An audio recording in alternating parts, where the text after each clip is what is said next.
Computer ಧನು YouTube ಚಾನಲ್ಗೆ ಸ್ವಾಗತ.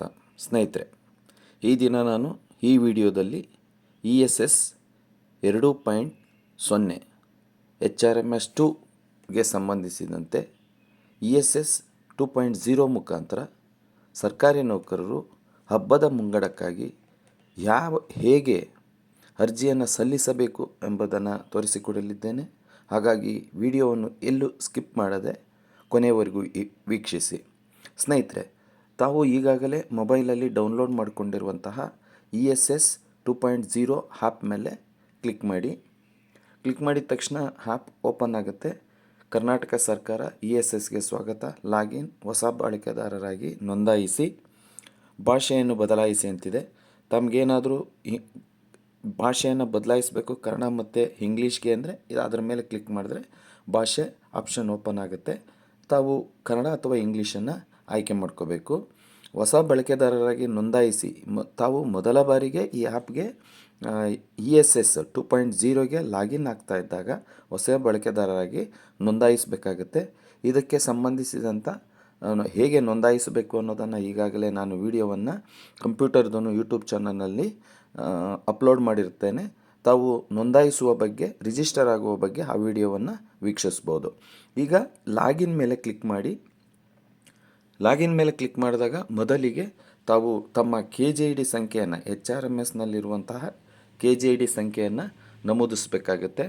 Register ಆಗಬೇಕಾದ್ರೆ ತಾವೇನು ಪಾಸ್ವರ್ಡನ್ನು ಸೆಟ್ ಮಾಡಿದ್ರಿ ಅದನ್ನು ತಾವು ನಮೂದಿಸಬೇಕು. ನಮೂದಿಸಿದ ನಂತರ ಇಲ್ಲಿ ಕಾಣಿಸುವಂತಹ ಕ್ಯಾಪ್ಚಾವನ್ನು ಎಂಟ್ರಿ ಮಾಡಬೇಕು. ಇಲ್ಲಿ ಬಲಭಾಗದಲ್ಲಿ ಕಾಣಿಸುವಂತಹ ಕ್ಯಾಪ್ಚಾವನ್ನು ಎಂಟ್ರಿ ಮಾಡಬೇಕು.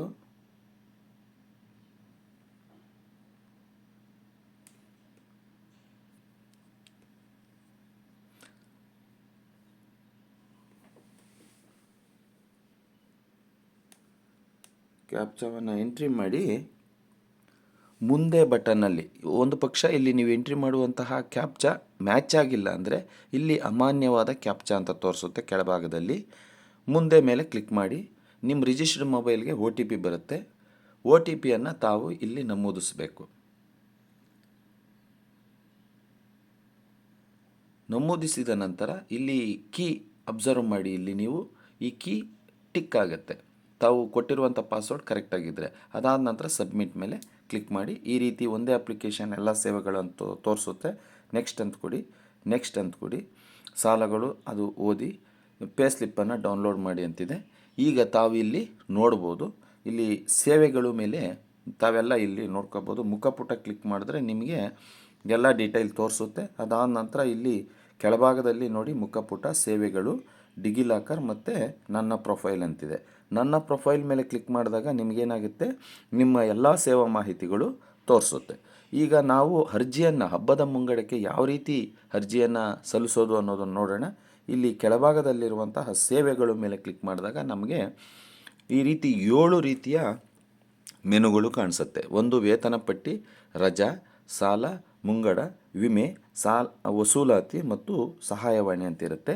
ಈಗ ನಾವು ಹಬ್ಬದ ಮುಂಗಡಗಳ ಮೇಲೆ ಆಪ್ಷನ್ ಮೇಲೆ 4ನೇ ಆಪ್ಷನ್ ಮೇಲೆ ಕ್ಲಿಕ್ ಮಾಡಿದಾಗ ನಮಗೆ ಮುಂದಿನ ಪರದೆಗೆ ಹೋಗುತ್ತೆ. ಮುಂದಿನ ಪರದೆಯಲ್ಲಿ 3 ಆಪ್ಷನ್ಸ್ ತೋರಿಸುತ್ತೆ. ಸಕ್ರಿಯ ಮುಂಗಡಗಳು ಅಂದರೆ ಈಗಾಗಲೇ ಇರುವಂತಹ ಅಡ್ವಾನ್ಸಸ್. ಆಮೇಲೆ ಮುಚ್ಚಿದ ಮುಂಗಡಗಳು ಅಂದರೆ ಈಗಾಗಲೇ ನಿಮಗೆ ಮುಂಗಡಗಳನ್ನು ಪಡೆದು ಕ್ಲೋಸ್ ಆಗಿರುವಂಥ ಮುಂಗಡಗಳು ಯಾವುದಾದ್ರೂ ಇದ್ದರೆ ಇಲ್ಲಿ ಚೆಕ್ ಮಾಡ್ಕೋಬೋದು. ಅದರ ಮೇಲೆ ಮುಂಗಡ ಅರ್ಜಿಗಳು ಅಂತಿದೆ. ಅದರ ಮೇಲೆ ನಾವು ಸಲ್ಲಿಸಿದಂಥ ಅರ್ಜಿಗಳು ಕಾಣಿಸುತ್ತೆ. ಕೆಳಭಾಗದಲ್ಲಿ ಇಲ್ಲಿ ಹೊಸ ಅಪ್ಲಿಕೇಶನನ್ನು ಸೇರಿಸಿ ಅಂತಿದೆ.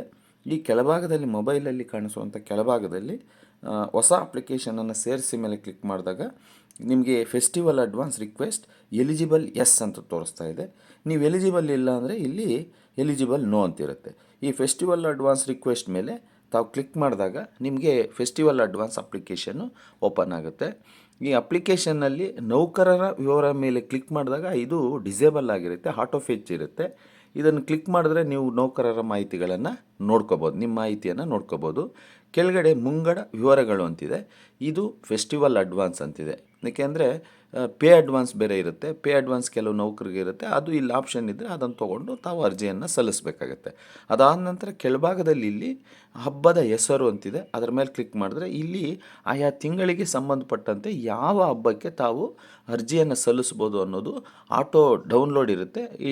ಅಂದರೆ ಇಲ್ಲಿ ಡ್ರಾಪ್ ಡೌನ್ ಬಾಕ್ಸ್ ಇರುತ್ತೆ.